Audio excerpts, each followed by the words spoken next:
Hello, bonsoir à tous. Alors, pour notre 5e leçon, nous verrons la notion de moyenne.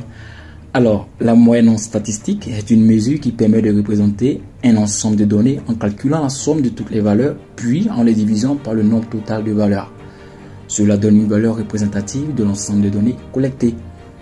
Prenons un exemple pour illustrer la moyenne du revenu en Côte d'Ivoire. Le revenu moyen par habitant en Côte d'Ivoire est estimé à 84 000 francs CFA.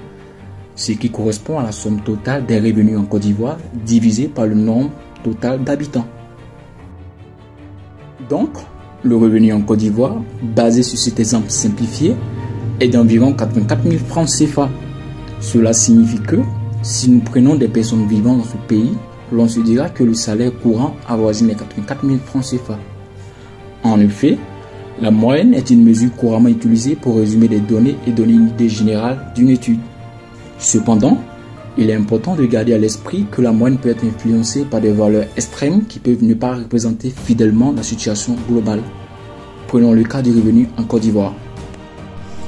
Plusieurs causes peuvent être à la base de moyennes biaisées ou fausses. En un, les valeurs aberrantes. Si vous avez des valeurs extrêmes très élevées ou très faibles dans votre ensemble de données, elles peuvent tirer la moyenne vers le haut ou vers le bas de manière significative. Par exemple, si vous incluez le revenu d'un milliardaire dans vos données sur le revenu moyen en Côte d'Ivoire, cela fausserait considérablement la moyenne, car cette personne est une exception plutôt que la norme. En deux, la taille de l'échantillon. La taille de l'échantillon, c'est-à-dire le nombre de données disponibles, peut influencer la stabilité de la moyenne. Plus l'échantillon est grand, plus la moyenne sera stable et représentative de la situation globale. Avec un petit échantillon, la moyenne peut être plus sensible aux variations. En 3, la distribution des valeurs. La distribution des valeurs peut également affecter la moyenne. Si les données sont fortement asymétriques ou comportent des écarts importants entre les valeurs, la moyenne peut ne pas représenter adéquatement la tendance centrale.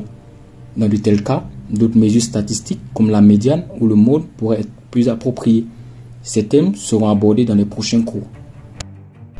En définitive, il est donc important de ne pas se fier uniquement qu'à la moyenne, mais également de considérer d'autres mesures statistiques et d'analyser attentivement l'ensemble des données pour obtenir une image plus complète et plus précise de la situation.